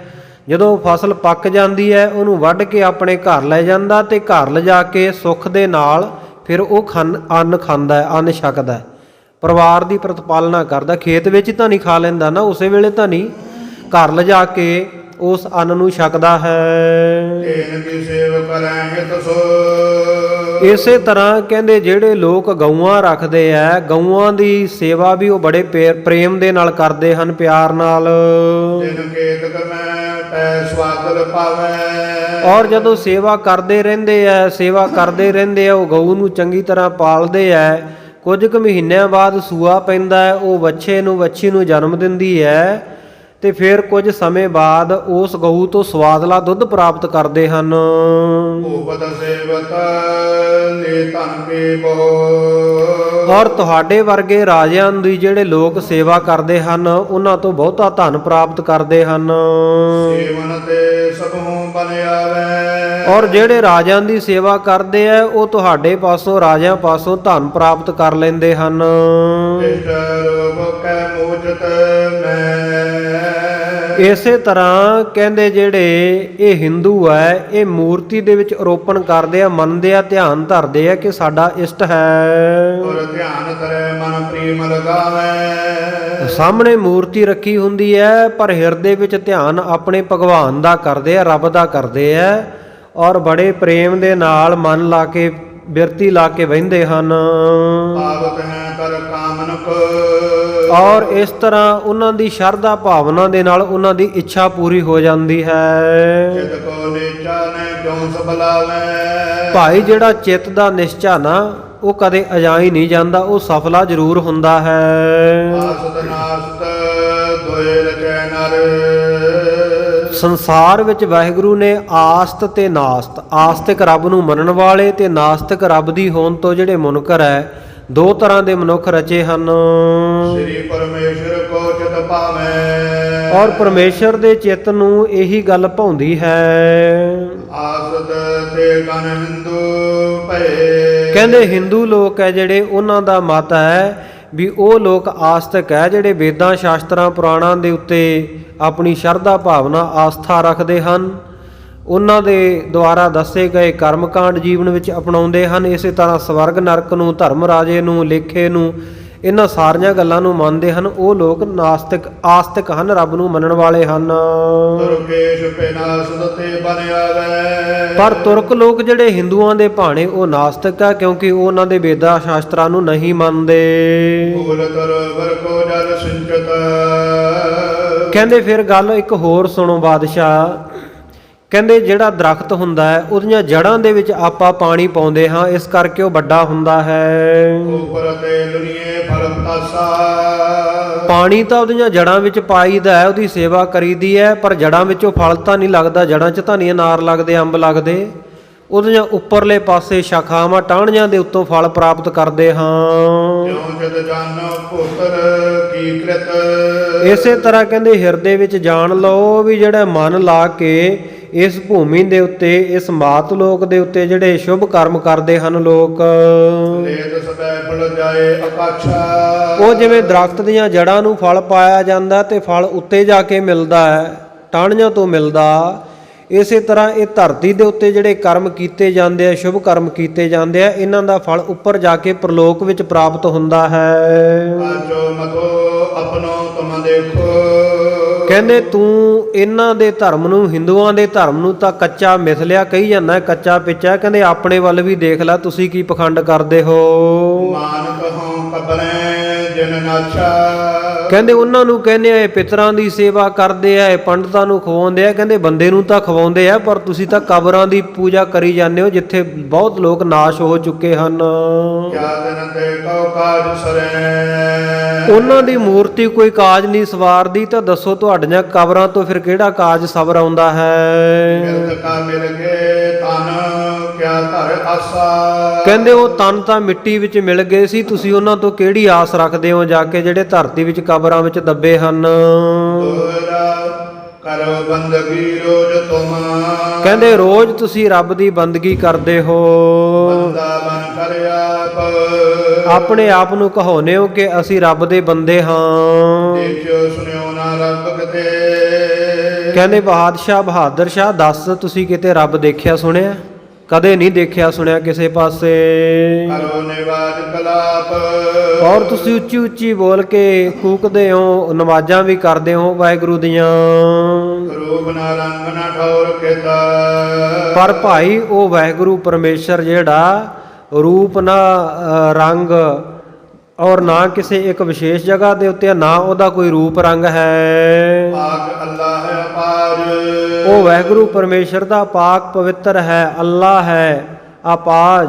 ਸੋ ਸਾਧ ਸੰਗਤ ਜੀ ਪਾਜ ਤੋਂ ਰਹਿਤ ਹੈ, ਉਹਦਾ ਪਤਾ ਨਹੀਂ ਵੀ ਕਿੱਥੇ, ਭੇਦ ਤੋਂ ਰਹਿਤ ਹੈ। ਸਜਦਾ ਕਰੋ ਦਰੂਦ ਤੇ ਹੋ। ਤੁਸੀਂ ਉਹ ਵਾਹਿਗੁਰੂ ਪਰਮੇਸ਼ਰ ਨੂੰ ਹਾਜ਼ਰ ਨਾਜ਼ਰ ਜਾਣ ਕੇ ਸਿਜਦੇ ਵੀ ਕਰਦੇ ਹੋ, ਨਮਸਕਾਰਾਂ ਵੀ ਕਰਦੇ ਹੋ ਤੇ ਦਰੂਦ ਵੀ ਦਿੰਦੇ ਹੋ। ਰੋਟ ਵਗੈਰਾ ਤੁਸੀਂ ਉਹ ਦਿੰਦੇ ਹੋ ਆਪਣੇ ਇਸਲਾਮਿਕ ਮਤ ਮੁਤਾਬਕ। ਰੋਜਾ ਕੂਰ ਨਿਵਾਜ। ਤੇ ਕਹਿੰਦੇ ਤੁਸੀਂ ਰੋਜੇ ਵੀ ਰੱਖਦੇ ਹੋ, ਨਮਾਜ਼ਾਂ ਵੀ ਕਰਦੇ ਹੋ, ਪਰ ਕਰਦੇ ਸਭ ਝੂਠ ਦੀਆਂ ਹੋ। ਕਹਿਣਾ ਕਿਆ ਅਰ ਹਿਰਸ ਕਿਆ। ਕਹਿੰਦੇ ਕਹਿਣਾ ਕੀ ਹੈ ਤੇ ਹਿਰਸ ਕੀ ਹੈ। ਬਾਦ ਜਾਤ ਬਕ ਬਾਦ। ਕਹਿੰਦੇ ਮਨ ਵਿੱਚ ਤੁਹਾਡੇ ਇੱਛਾ ਕੋਈ ਹੋਰ ਚੱਲਦੀ ਹੈ, ਮੁੱਖੋਂ ਕੁਝ ਹੋਰ ਕਹਿੰਦੇ ਹੋ। ਕਹਿੰਦੇ ਇਹਦੇ ਨਾਲ ਕੀ ਹੋ ਜਾਏਗਾ। ਕਹਿੰਦੇ ਇਹ ਸਾਰਾ ਕੁਝ ਕਹਿਣਾ ਕਹਾਉਣਾ ਜਿਹੜਾ ਇਹ ਤਾਂ ਬਕਵਾਸ ਹੈ। ਨੇਕੀ ਕਰਨੀ ਜਨ ਕਰੀ। ਭਾਈ ਜਿਨ੍ਹਾਂ ਨੇ ਨੇਕੀ ਕੀਤੀ ਹੈ, ਚੰਗੇ ਕਰਮ ਕੀਤੇ ਹਨ, ਚੰਗੀ ਕਰਨੀ ਕਮਾਈ ਹੈ ਜਿਨ੍ਹਾਂ ਦੀ। ਕਰਿਓ ਖੁਦਾਏ ਸੋ ਯਾਦ। ਔਰ ਚੰਗੇ ਕਰਮ ਕਰਦਿਆਂ ਹੋਇਆ, ਚੰਗੇ ਅਮਲ ਕਰਦਿਆਂ ਜੋ ਖੁਦਾ ਨੂੰ ਯਾਦ ਕਰਦੇ ਹਨ। ਕਹੋ ਭਾਈ ਪੀਰ ਪਗੰਬਰ ਜਾਨ ਸਜੂਦ। ਔਰ ਇਸ ਤਰ੍ਹਾਂ ਸ਼ੁਭ ਕਰਮ ਕਰਦਿਆਂ ਹੋਇਆਂ ਆਪਣੇ ਪੀਰਾਂ ਪਗੰਬਰਾਂ ਨੂੰ ਤੁਸੀਂ ਸਜਦੇ ਕਰਦੇ ਹੋ। ਦੇਤ ਫਾਇਦਾ ਬਹੁਤ ਦਰੂਦ। ਔਰ ਉਹਨਾਂ ਦੇ ਅੱਗੇ ਜਾ ਕੇ ਫਾਇਦਾ ਦਿੰਦੇ ਹੋ, ਹੱਥ ਜੋੜ ਕੇ ਦੁਆਵਾਂ ਮੰਗਦੇ ਹੋ, ਦਰੂਦ ਮੁਰਦਿਆਂ ਨਿਮਿਤ ਰੋਟੀਆਂ ਦੇਣੀਆਂ, ਦਰੂਦ ਪੜ੍ਹਨਾ, ਇਹ ਕੰਮ ਤੁਸੀਂ ਕਰਦੇ ਹੋ। ਰੋਜਾ ਵਾਂਗ ਨਿਵਾਜ ਸੁਜਾਨ। ਔਰ ਸੁਜਾਨ ਲੋਕ ਜਿਹੜੇ ਆ ਉਹ ਰੋਜੇ ਰੱਖਦੇ ਆ, ਬਾਂਗਾਂ ਦਿੰਦੇ ਆ, ਨਮਾਜ਼ਾਂ ਕਰਦੇ ਹਨ। ਮੁਸਲਮਾਨ ਇਨ ਕਰੇ ਪ੍ਰਮਾਨ। ਮੁਸਲਮਾਨ ਜਿਹੜੇ ਆ ਉਹ ਇਹਨਾਂ ਚੀਜ਼ਾਂ ਨੂੰ ਭਲੀ ਪ੍ਰਕਾਰ ਕਰਕੇ ਮਾਨਤਾ ਦਿੰਦੇ ਹਨ। ਤੈ ਸੰਧਿਆ ਕਰਨੀ ਤਰ ਪ੍ਰੀਤ। ਕਹਿੰਦੇ ਜਿਹੜੇ ਇਹਨਾਂ ਚੀਜ਼ਾਂ ਨੂੰ ਮਾਨਤਾ ਦਿੰਦੇ ਉਹਨਾਂ ਨੂੰ ਤੁਸੀਂ ਕਹਿੰਦੇ ਹੋ ਅਸਲ ਮੁਸਲਮਾਨ ਹੈ। ਇਸੇ ਤਰ੍ਹਾਂ ਕਹਿੰਦੇ ਹਿੰਦੂਆਂ ਦੀ ਗੱਲ ਸੁਣੋ, ਉਹ 3 ਵੇਲੇ ਸੰਧਿਆ ਕਰਦੇ ਹਨ ਬੜੇ ਪ੍ਰੇਮ ਸਹਿਤ। ਦੇਵਲ ਪਾਇਨ ਪੂਜਨ ਰੀਤ। ਔਰ ਆਪਣੇ ਦੇਵ ਦੁਆਲਿਆਂ ਸ਼ਿਵ ਦੁਆਲਿਆਂ ਵਿੱਚ ਪੂਜਾ ਕਰਦੇ ਆ, ਪੱਥਰ ਦੀਆਂ ਮੂਰਤਾਂ ਦੀ ਆਪਣੀ ਰੀਤੀ ਮੁਤਾਬਕ ਪੂਜਾ ਕਰਦੇ ਹਨ। ਇਤਿਆਦ ਬਿੰਦਨ ਪਰਵਾਨਾ। ਕਹਿੰਦੇ ਜਿਵੇਂ ਤੁਹਾਡੇ ਧਰਮ ਦੇ ਕਰਮ ਕਰਨ ਵਾਲੇ ਨੂੰ ਤੁਸੀਂ ਅਸਲ ਮੁਸਲਮਾਨ ਮੰਨਦੇ ਹੋ ਨਾ, ਇਸੇ ਤਰ੍ਹਾਂ ਜਿਹੜੇ ਹਿੰਦੂ ਰੀਤੀ ਅਨੁਸਾਰ ਕਰਮ ਕਾਂਡ ਕਰਦੇ ਆ ਉਹਨਾਂ ਨੂੰ ਹਿੰਦੂ ਅਸਲ ਮੰਨਿਆ ਜਾਂਦਾ ਹੈ। ਦੋਨੋਂ ਕੋ ਜਾਨ ਸਮਾਨਾ। ਸਤਿਗੁਰੂ ਜੀ ਕਹਿੰਦੇ ਪਰ ਅਸੀਂ ਤਾਂ ਕਹਿੰਦੇ ਇਸ ਦੋਨਾਂ ਨੂੰ ਸਮਾਨ ਬਰਾਬਰ ਹੀ ਸਮਝਦੇ ਹਾਂ। ਕਿਆਗਨ ਕਰੇ ਭਾਉ ਲਖ ਬੀਜਾ। ਕਿਉਂਕਿ ਦੂਜੇ ਭਾਵ ਵਿੱਚ ਹਨ, ਦਵੈਤ ਵਿੱਚ ਹਨ, ਇੱਕ ਵਾਹਿਗੁਰੂ ਨੂੰ ਨਹੀਂ ਮੰਨਦੇ ਤੁਸੀਂ ਵੀ ਕਬਰਾਂ ਪੂਜਦੇ ਹੋ, ਉਹ ਵੀ ਮੂਰਤੀਆਂ ਪੂਜਦੇ ਹਨ। ਪਤ ਕਰਿਓ ਖਾਲਸਾ ਤੀਜਾ। ਇਸ ਕਰਕੇ ਸਤਿਗੁਰੂ ਸੱਚੇ ਪਾਤਸ਼ਾਹ ਕਹਿੰਦੇ ਅਸੀਂ ਤੁਹਾਨੂੰ ਦੋਵਾਂ ਨੂੰ ਇੱਕੋ ਜਿਹੇ ਜਾਣ ਕੇ ਵੀ ਦੋਵੇਂ ਪਖੰਡ ਕਰਦੇ ਆ। ਅਸੀਂ ਤਾਂ ਅਕਾਲ ਪੁਰਖ ਵਾਹਿਗੁਰੂ ਦੇ ਹੁਕਮ ਵਿੱਚ ਤੀਜਾ ਖਾਲਸਾ ਪੰਥ ਪ੍ਰਗਟ ਕਰ ਦਿੱਤਾ ਹੈ। ਝੂਠੇ ਲਗ ਦੋਨੋਂ ਹਮ ਛੋਰੇ। ਹਿੰਦੂਆਂ ਦਾ ਮਤ ਤੇ ਮੁਸਲਮਾਨਾਂ ਦਾ ਮਤ ਦੋਵੇਂ ਅਸੀਂ ਝੂਠੇ ਜਾਣ ਕੇ ਛੱਡ ਦਿੱਤੇ ਹਨ। ਪੰਥ ਅਕਾਲ ਪੁਰਖ ਕੋ ਲੋਰੀ। ਔਰ ਅਸੀਂ ਤਾਂ ਅਕਾਲ ਪੁਰਖ ਵਾਹਿਗੁਰੂ ਦਾ ਜਿਹੜਾ ਪੰਥ ਹੈ ਉਸ ਨੂੰ ਲੋੜਦੇ ਹਾਂ, ਉਹਦੀ ਇੱਛਾ ਰੱਖਦੇ ਹਾਂ। ਬਾਦ ਪੱਕ ਕੋ ਸਗਲ ਬਿਨਾਸਾ। ਔਰ ਜਿਹੜਾ ਵਾਦ ਵਿਵਾਦ ਵਾਲਾ ਪੱਖ ਹੈ ਉਹ ਸਾਰਿਆਂ ਦਾ ਹੀ ਵਿਨਾਸ਼ ਹੋਣ ਵਾਲਾ ਹੈ। ਹਰੀ ਅਕਾਲ ਪੁਰਖ ਕੀ ਆਸਾ। ਔਰ ਜੇ ਕੋਈ ਆਖੇ ਵੀ ਇਹ ਸਾਡੇ ਪੱਖ ਦੇ ਹੈ, ਇਹ ਹਿੰਦੂਆਂ ਚੋਂ ਪੈਦਾ ਹੋਏ ਆ ਸਿੱਖ, ਜਾਂ ਕੋਈ ਕਹੇ ਮੁਸਲਮਾਨਾਂ ਵਿੱਚੋਂ ਪੈਦਾ ਹੋਏ ਆ, ਸਤਿਗੁਰੂ ਕਹਿੰਦੇ ਇਹ ਪੱਖ ਤਾਂ ਅਸੀਂ ਬਿਲਕੁਲ ਹੀ ਵਿਨਾਸ਼ ਕਰ ਦਿੱਤਾ। ਕੋਈ ਸਾਨੂੰ ਇਹ ਨਹੀਂ ਕਹਿ ਸਕਦਾ ਇਹ ਹਿੰਦੂਆਂ ਚੋਂ ਪੈਦਾ ਹੋਇਆ, ਹਮ ਹਿੰਦੂ ਨਹੀਂ। ਸਾਡਾ ਵੱਖਰਾ ਧਰਮ ਹੈ, ਕਿਉਂਕਿ ਸਾਡੀ ਰਹੁ ਰੀਤੀ ਵੱਖਰੀ ਹੈ, ਸਾਡਾ ਇਸ਼ਟ ਵੱਖਰਾ ਹੈ, ਸਾਡਾ ਚਿਹਰਾ ਮੋਹਰਾ ਵੱਖਰਾ ਹੈ, ਸਾਡਾ ਜੱਗ ਵਿੱਚ ਵਿਚਰਨ ਦਾ ਜਿਹੜਾ ਢੰਗ ਤਰੀਕਾ ਵੱਖਰਾ ਹੈ। ਇਸ ਕਰਕੇ ਖਾਲਸਾ ਨਿਆਰਾ ਹੈ। ਸੋ ਜਿਹੜਾ ਇਹ ਵਾਦ ਵਿਵਾਦ ਵਾਲਾ ਪੱਖ ਹੈ ਇਹ ਤਾਂ ਅਸੀਂ ਵਿਨਾਸ਼ ਕਰ ਦਿੱਤਾ। ਔਰ ਇੱਕ ਅਕਾਲ ਪੁਰਖ ਦੀ ਅਸੀਂ ਆਸਾ ਰੱਖਦੇ ਹਾਂ, ਉਹਦੇ ਉੱਤੇ ਸ਼ਰਧਾ ਭਾਵਨਾ ਰੱਖਦੇ ਹਾਂ, ਉਸੇ ਦੇ ਉੱਤੇ ਹੀ ਆਪਣੀ ਟੇਕ ਰੱਖਦੇ ਹਾਂ।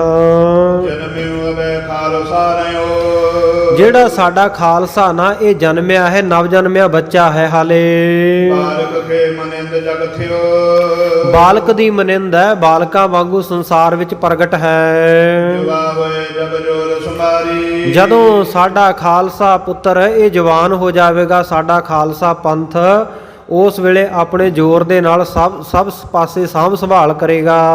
ਕਬਰ ਮੜੀ ਕੋ ਫੇ ਫੋੜ ਉਖਾਰੀ। ਰਾਜ ਭਾਗ ਕਾਇਮ ਕਰੇਗਾ, ਕਬਰਾਂ ਮੜੀਆਂ ਨੂੰ ਪਟ ਪਟ ਕੇ ਉਖਾੜ ਕੇ ਸੁੱਟੇਗਾ। ਦੇਵਨ ਬੁੱਤ ਪ੍ਰਸਤੀ ਨੈ ਮਾਨੈ। ਨਾ ਹੀ ਦੇਵ ਦਵਾਲਿਆ ਮੰਦਰਾਂ ਨੂੰ ਮੰਨੇਗਾ, ਨਾ ਬੁੱਤ ਪ੍ਰਸਤ ਹੋਵੇਗਾ, ਇਸ ਨੂੰ ਵੀ ਮਾਨਤਾ ਨਹੀਂ ਦੇਵੇਗਾ। ਏਕ ਅਕਾਲ ਅਕਾਲ ਬਖਾਨੈ। ਸਾਡਾ ਖਾਲਸਾ ਪੰਥ ਇਹ ਤਾਂ ਇੱਕ ਅਕਾਲ ਪੁਰਖ ਨੂੰ ਮੰਨੇਗਾ ਤੇ ਗੁਰਬਰ ਅਕਾਲ, ਸਤਿ ਸ੍ਰੀ ਅਕਾਲ, ਇਸ ਤਰ੍ਹਾਂ ਦੇ ਜਕਾਰੇ ਛੱਡੇਗਾ। ਬਸਿਓ ਉਪਦੇਸ਼ ਸੋ ਬਾਪ ਤੁਹਾਰਾ। ਕਹਿੰਦੇ ਬਾਦਸ਼ਾਹ ਬਹਾਦਰ ਸ਼ਾਹ ਤੇਰਾ ਬਾਪ ਔਰੰਗਜ਼ੇਬ ਜਿਹੜਾ ਹੁਣ ਪਰਲੋਕ ਦੇ ਵਿੱਚ ਜਾ ਵਸਿਆ, ਪਰੇਸ਼ਾਨ ਬਿਨ ਖਰਚ ਵਿਚਾਰਾ। ਕਹਿੰਦਾ ਤੂੰ ਹਿੰਦੂਆਂ ਨੂੰ ਕਹੀ ਜਾਂਦਾ ਹੈ ਵੀ ਉਹ ਮ੍ਰਿਤਕਾਂ ਦੇ ਆਪਣੇ ਵਡੇਰਿਆਂ ਦੇ ਬਾਬਤ ਸ਼ਰਾਧ ਕਰਾਉਂਦੇ ਆ, ਖਵਾਉਂਦੇ ਆ, ਕਿਸੇ ਨੂੰ ਪੂਜਾ ਕਰਦੇ ਆ। ਚਲੋ ਉਹਨਾਂ ਬਾਬਤ ਕੁਛ ਤਾਂ ਕਰਦੇ ਆ, ਪਰ ਤੇਰਾ ਜਿਹੜਾ ਬਾਪ ਹੈ ਉਹਦੇ ਵਾਸਤੇ ਤਾਂ ਤੂੰ ਕੋਈ ਖਰਚਾ ਹੀ ਨਹੀਂ ਭੇਜਦਾ, ਉਹਦੇ ਵਾਸਤੇ ਤੂੰ ਕੁਝ ਕਰਦਾ ਹੀ ਨਹੀਂ।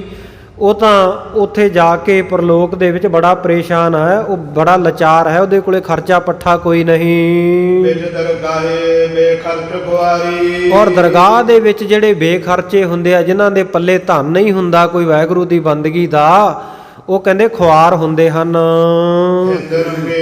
ਖਰਚ ਵਿਚਾਰੀ। ਕਹਿੰਦੇ ਹਿੰਦੂਆਂ ਦੀ ਰੀਤੀ ਫਿਰ ਵੀ ਚਲੋ ਕੁਝ ਤਾਂ ਠੀਕ ਹੈ ਵੀ ਉਹ ਪਿੱਛੇ ਉਹਨਾਂ ਵਾਸਤੇ ਕੋਈ ਪੂਜਾ ਪਾਠ ਤਾਂ ਕਰਾਉਂਦੇ, ਕੋਈ ਖਰਚਾ ਤਾਂ ਦਿੰਦੇ ਹਨ। ਦੀਰਘ ਸਵਾਸ ਭਰੇ ਦੁਖ ਪਾਵੇਂ। ਪਰ ਤੇਰਾ ਪਿਓ ਔਰੰਗਜ਼ੇਬ ਦੇਖ, ਉਹ ਤਾਂ ਬੜੇ ਔਖੇ ਲੰਮੇ ਸਾਹ ਲੈਂਦਾ ਹੈ, ਬੜਾ ਔਖਾ ਹੈ ਪਰਲੋਕ ਵਿੱਚ। ਅਦਰ ਤੁਹਾਰ ਬਹੁਤ ਬਿਦਰਾਵੇ। ਤੇਰਾ ਪਿਤਾ ਬੜਾ ਕੂਕਦਾ, ਬੜਾ ਚੀਕਦਾ ਪਰਲੋਕ ਵਿੱਚ ਬੈਠਾ। ਹੋਏ ਬੇਖਰਚ ਕਹਾਏ ਗੁਲਾਮ। ਕਹਿੰਦੇ ਜਿਹੜਾ ਬੰਦਾ ਬੇਖਰਚ ਹੋਵੇ, ਖਰਚਾ ਪੱਲੇ ਨਾ ਹੋਵੇ, ਧਨ ਪੱਲੇ ਨਾ ਹੋਵੇ, ਉਹ ਫਿਰ ਕਿਸ ਨਾ ਕਿਸ ਦਾ ਗੁਲਾਮ ਕਹਾਉਂਦਾ ਬਣ ਜਾਂਦਾ, ਗੁਲਾਮ ਦਾਸ ਬਣਦਾ ਹੈ। ਬੇਖਰਚ ਬਰੇ ਬਹੁ ਕਾਮ।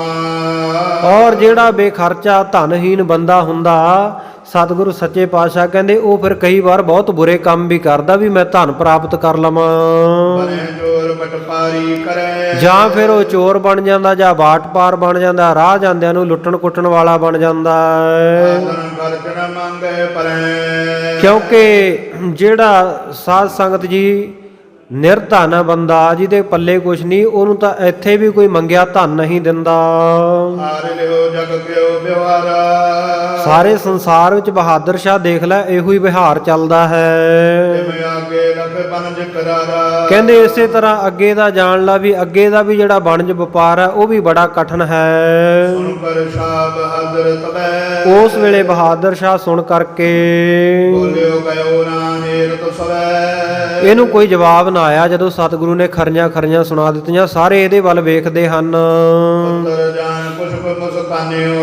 ਸਤਿਗੁਰੂ ਜੀ ਦਾ ਇਹ ਬਾ ਕਮਾਲ ਹਾਜ਼ਰ ਜਵਾਬੀ ਵਾਲਾ ਉੱਤਰ ਸੁਣ ਕੇ ਇਹ ਕੁਝ ਕੁ ਮੁਸਕਰਾਇਆ ਹੈ ਤੇ ਮੰਨ ਗਿਆ ਕਿ ਗੁਰੂ ਸਾਹਿਬ ਬੋਲਣ ਵਿੱਚ ਸਮਰੱਥ ਹੈ। ਇਹਨਾਂ ਕੋਲੇ ਹਰ ਗੱਲ ਦਾ ਜਵਾਬ ਹੈ। ਅਪਰ ਮੁਲਾਨੇ ਅਰੇ ਉਲਮਾਓ ਹੋਰ ਜਿਹੜੇ ਮੁਲਾਨੇ ਸਨ, ਮੁੱਲਾ ਮੌਲਵੀ ਸਨ ਤੇ ਉਲਮਾਓ ਵਿਦਵਾਨ ਲੋਕ ਸਨ ਇਹਦੇ ਨਾਲ। ਸੂਬੇ ਕਿਤ ਕਥਰੇ ਉਮਰਾਓ ਕਿੰਨੇ ਹੀ ਸੂਬਿਆਂ ਦੇ ਜਿਹੜੇ ਸੂਬੇਦਾਰ ਤੇ ਹੋਰ ਸੈਨਾਪਤੀ ਸਮਤ ਪਰਬੀਨ ਆਨ ਮਨ ਮੌਨੇ ਸਤਿਗੁਰੂ ਸੱਚੇ ਪਾਤਸ਼ਾਹ ਜੀ ਨੂੰ ਸ਼ੁਭ ਮਤ ਵਾਲੇ ਪ੍ਰਵੀਨ ਬੜੇ ਸੁਗੜ ਸੁਜਾਨ ਜਾਣ ਕੇ ਮਨ ਕਰਕੇ ਸਾਰੇ ਚੁੱਪ ਕਰ ਰਹੇ। ਗੁਰ ਸਨਮੁਖ ਨੇ ਬੋਲਿਓ ਕੌਣੇ ਸਤਿਗੁਰੂ ਸੱਚੇ ਪਾਤਸ਼ਾਹ ਜੀ ਦੇ ਸਾਹਮਣੇ ਕੋਈ ਵੀ ਨਾ ਬੋਲਿਆ। ਸਭਾ ਵੀਰ ਦੇ ਆਏ ਨਾ ਬਾਤ ਤੇ ਸਾਧ ਸੰਗਤ ਜੀ ਇਹ ਨੀਤੀ ਦਾ ਬਚਨ ਹੈ ਵੀ ਸਭਾ ਦੇ ਵਿੱਚ ਜਿੱਥੇ ਇਕੱਠ ਹੋਇਆ ਹੋਵੇ, ਪਰਾ ਲੱਗੀ ਹੋਵੇ, ਦੀਵਾਨ ਲੱਗਿਆ ਹੋਵੇ, ਸਿਆਣੇ ਲੋਕ ਇਕੱਠੇ ਹੋਣ, ਉਸ ਜਗ੍ਹਾ ਦੇ ਉੱਤੇ ਜਿਹੜੇ ਬੰਦੇ ਨੂੰ ਕੋਈ ਗੱਲ ਨਾ ਆਵੇ ਉਹਦੇ ਅਨਾਦਰ ਮ੍ਰਿਤੂ ਜਸ ਪਾਂਤ ਕਹਿੰਦੇ ਉਹਦਾ ਤਾਂ ਫਿਰ ਉੱਥੇ ਅਨਾਦਰ ਹੀ ਹੁੰਦਾ, ਜਿਹਨੂੰ ਮੁੜ ਕੇ ਗੱਲ ਨਾ ਉੜੇ, ਕੋਈ ਗੱਲ ਛੇੜ ਬੈਠੇ ਅਗਾਂਹ ਕੋਈ ਜਵਾਬ ਨਾ ਆਵੇ, ਕਹਿੰਦੇ ਉਹਦਾ ਅਨਾਦਰ ਹੁੰਦਾ ਹੈ, ਸਤਿਕਾਰ ਨਹੀਂ ਹੁੰਦਾ, ਉਹਦਾ ਤਿਰਸਕਾਰ ਹੁੰਦਾ ਹੈ। ਜਿਵੇਂ ਕਹਿੰਦੇ ਕੋਈ ਮਿਰਤਕ ਬੰਦਾ ਚੁੱਪ ਹੁੰਦਾ ਨਾ, ਇਉਂ ਚੁੱਪ ਹੀ ਰਹਿੰਦਾ ਹੈ। ਪ੍ਰਸ਼ਨ ਕਰੇ ਉੱਤਰ ਦੇ ਤੂਰਨ ਜਿਹੜਾ ਵੀ ਕੋਈ ਪ੍ਰਸ਼ਨ ਕਰਦੇ ਆ ਉਹਦਾ ਤੁਰੰਤ ਉੱਤਰ ਦਿੰਦੇ ਹਨ, ਸਰਬ ਕਲਾ ਸਮਰੱਥ ਗੁਰ ਪੂਰਨ ਕਿਉਂਕਿ ਸਾਡੇ ਗੁਰੂ ਗੋਬਿੰਦ ਸਿੰਘ ਸਾਹਿਬ ਮਹਾਰਾਜ ਹਰ ਪ੍ਰਕਾਰ ਕਰਕੇ ਸ਼ਕਤੀਵਾਨ, ਸਰਬ ਕਲਾ ਸਮਰੱਥ ਹਨ ਔਰ ਪੂਰੇ ਗੁਰੂ ਹਨ। ਪੂਰਾ ਪ੍ਰਭ ਆਰਾਧਿਆ ਪੂਰਾ ਜਾ ਕਾ ਨਾਓ, ਨਾਨਕ ਪੂਰਾ ਪਾਇਆ ਪੂਰੇ ਕੇ ਗੁਣ ਗਾਓ। ਸਮਝ ਦੇ ਆਦਿਕ ਮਨ ਮੈਂ ਸੋ ਇਸ ਪ੍ਰਕਾਰ ਸਤਿਗੁਰੂ ਸੱਚੇ ਪਾਤਸ਼ਾਹ ਜੀ ਤੋਂ ਪੁੱਛ ਕੇ ਤੇ ਸਮਝ ਕੇ ਮਨ ਵਿੱਚ ਉਹਨੇ ਬੋਲਿਓ ਕੁਛ ਤੇ ਸਸਿਨ ਮੈਂ ਉਸ ਵੇਲੇ ਕੋਈ ਵੀ ਆਪਣੇ ਮੂੰਹ ਦੇ ਵਿੱਚੋਂ ਕੋਈ ਵਚਨ ਨਾ ਬੋਲਿਆ। ਔਰ ਬੰਦੇ ਕੀ ਬੂਝੀ ਗਾਥਾ ਉਸ ਵੇਲੇ ਬਹਾਦਰ ਸ਼ਾਹ ਬਾਬਾ ਬੰਦਾ ਸਿੰਘ ਬਹਾਦਰ ਦੀ ਗੱਲ ਪੁੱਛਣ ਲੱਗੇ। ਲਾਖੋਂ ਕਰੇ ਜਿਨੇ ਬਿਨ ਮਾਥਾ ਉਹ ਬਾਬਾ ਬੰਦਾ ਸਿੰਘ ਬਹਾਦਰ ਸਤਿਗੁਰੂ ਦਾ ਭੇਜਿਆ ਹੋਇਆ ਜਰਨੈਲ, ਜਿਹਨੇ ਲੱਖਾਂ ਨੂੰ ਬਿਨਾਂ ਮੱਥੇ ਤੋਂ ਬਿਨਾਂ ਸਿਰਾਂ ਤੋਂ ਕਰ ਦਿੱਤਾ, ਬਹੁਤ ਨੂੰ ਮਾਰਿਆ।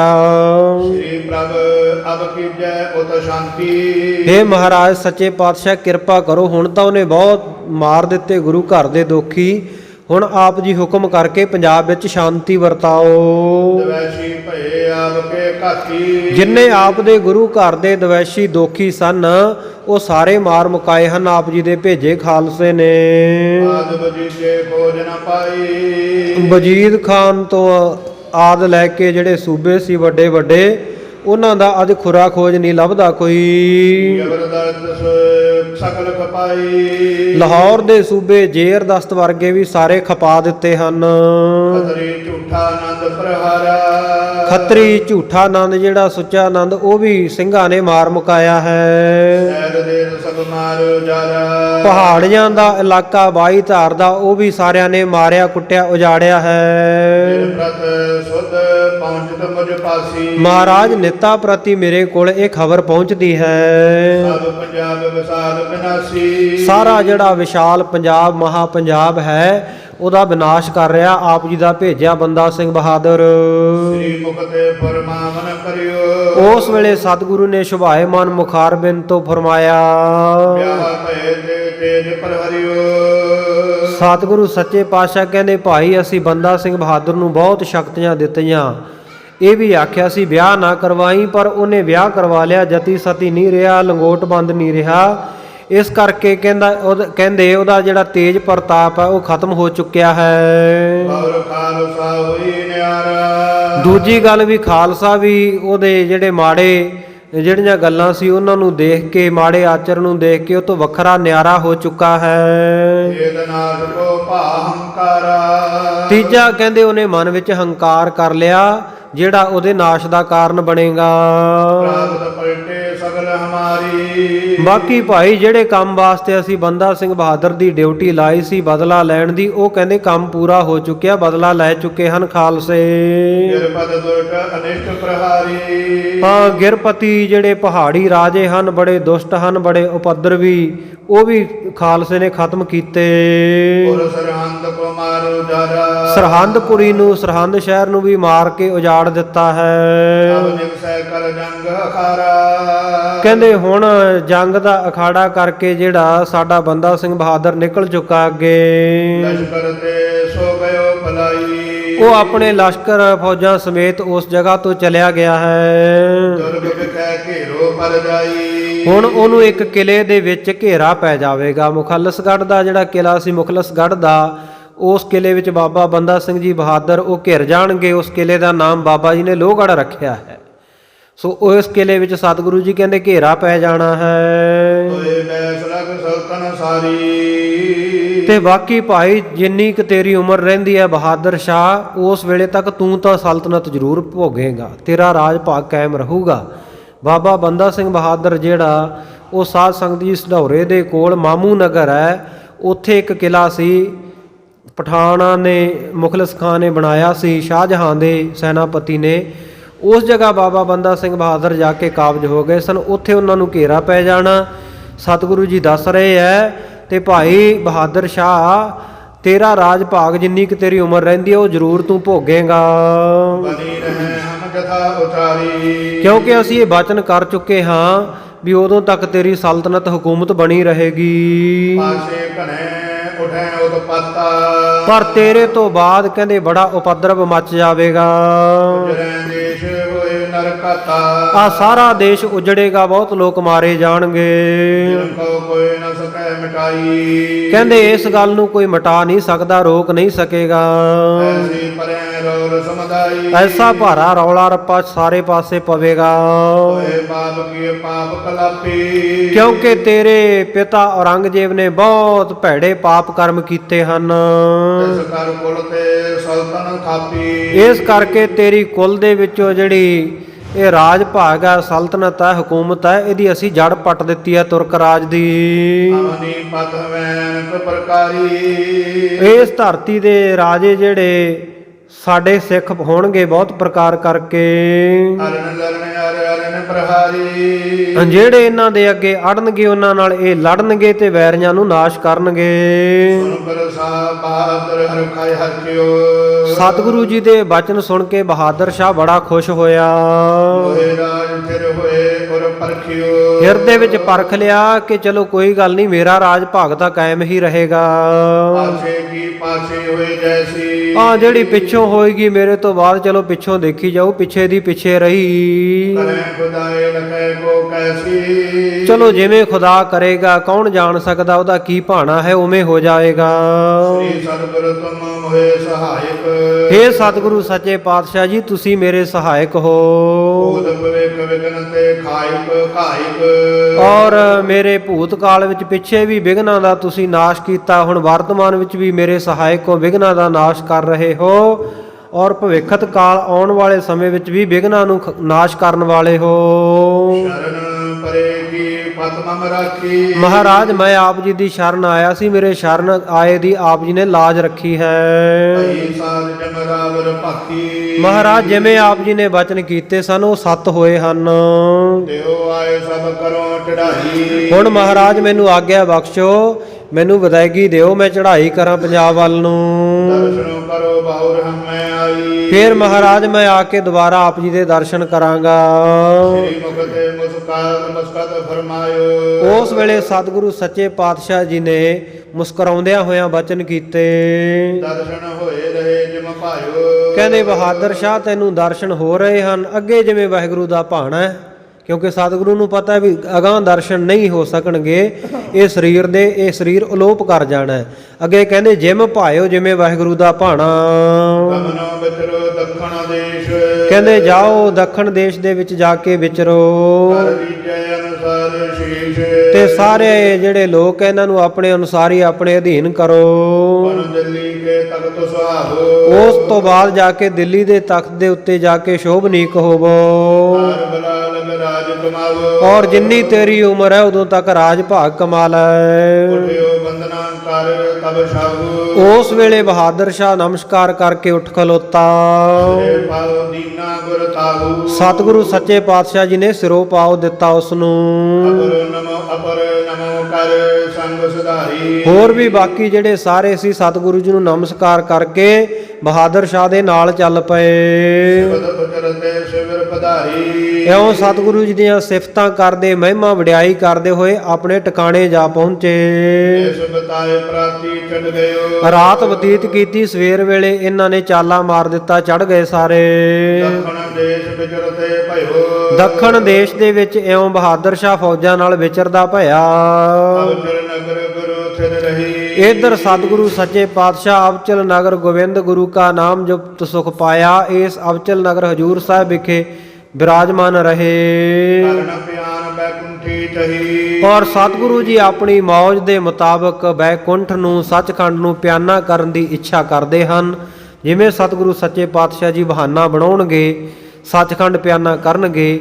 ਇਹ ਪ੍ਰਸੰਗ ਆਪਾਂ ਅੱਗੇ ਸਰਵਣ ਕਰਾਂਗੇ। ਕੱਲ ਸ਼ਾਇਦ ਆਪਾਂ ਲੜੀਵਾਰ ਕਥਾ ਨਾ ਕਰੀਏ। ਕਲਗੀਧਰ ਸੱਚੇ ਪਾਤਸ਼ਾਹ ਜੀ ਦਾ ਆਗਮਨ ਪੁਰਬ ਜਾਣਦਿਆਂ ਹੋਇਆਂ ਸਤਿਗੁਰੂ ਜੀ ਦੇ ਆਗਮਨ ਦਿਵਸ ਦੇ ਸੰਬੰਧ ਵਿੱਚ ਸੰਗਤਾਂ ਨਾਲ ਖੁੱਲ੍ਹੀਆਂ ਵਿਚਾਰਾਂ ਸਾਂਝੀਆਂ ਕਰਾਂਗੇ। ਸੋ ਪਰਸੋਂ ਫਿਰ ਅੱਗੇ ਸਤਿਗੁਰੂ ਸੱਚੇ ਪਾਤਸ਼ਾਹ ਕਿਰਪਾ ਕਰਨਗੇ। ਇਤਿਹਾਸ ਦੀ ਲੜੀ ਨੂੰ ਆਪਾਂ ਅੱਗੇ ਜੋੜਾਂਗੇ। ਜਿਵੇਂ ਸਤਿਗੁਰੂ ਜੀ ਬਹਾਨਾ ਬਣਾਉਣਗੇ, ਗੁਲਖਾਂ ਪਠਾਨ ਨੇ ਜਮਦਰ ਦੇ ਨਾਲ, ਕਟਾਰ ਦੇ ਨਾਲ, ਖੰਜਰ ਨਾਲ ਸਤਿਗੁਰੂ ਜੀ ਦੇ ਪੇਟ ਦੇ ਉੱਤੇ ਵਾਰ ਕਰਨਾ ਹੈ। ਔਰ ਜਿਵੇਂ ਜਿਵੇਂ ਇਤਿਹਾਸ ਆਵੇਗਾ, ਕਿਉਂਕਿ ਬਹਾਨਾ ਸਾਧ ਸੰਗਤ ਜੀ ਕੋਈ ਨਾ ਕੋਈ ਬਣਦਾ ਹਰ ਇੱਕ ਦੇ ਜਾਣ ਦਾ ਇਹ ਦੁਨੀਆ ਤੋਂ। ਕੋਈ ਬਿਮਾਰ ਹੋ ਜਾਂਦਾ ਹੈ, ਕਿਸੇ ਨੂੰ ਹਾਰਟ ਅਟੈਕ ਹੋ ਜਾਂਦਾ, ਕੋਈ ਸਾਧ ਸੰਗਤ ਕਿਸੇ ਦਾ ਐਕਸੀਡੈਂਟ ਹੋ ਜਾਂਦਾ। ਕੋਈ ਨਾ ਕੋਈ ਬਹਾਨਾ ਤਾਂ ਦੁਨੀਆ ਤੋਂ ਜਾਣ ਦਾ ਬਣਨਾ ਹੀ ਹੁੰਦਾ। ਸਤਿਗੁਰੂ ਜੀ ਆਪਣੀ ਮੌਜ ਦੇ ਮੁਤਾਬਕ ਜੋ ਬਹਾਨਾ ਬਣਾਉਣਗੇ ਇਹ ਸਰੀਰ ਨੂੰ ਅਲੋਪ ਕਰਨ ਦਾ। ਇਹ ਇਤਿਹਾਸ ਸਤਿਗੁਰੂ ਕਿਰਪਾ ਕਰਨ ਆਪਾਂ ਰਲ ਮਿਲ ਕੇ ਸਾਂਝਾ ਕਰਾਂਗੇ। ਹੋਈਆਂ ਭੁੱਲਾਂ ਚੁੱਕਾਂ ਦੀ ਸਮੂਹ ਸੰਗਤਾਂ ਨੇ ਖਿਮਾ ਬਖਸ਼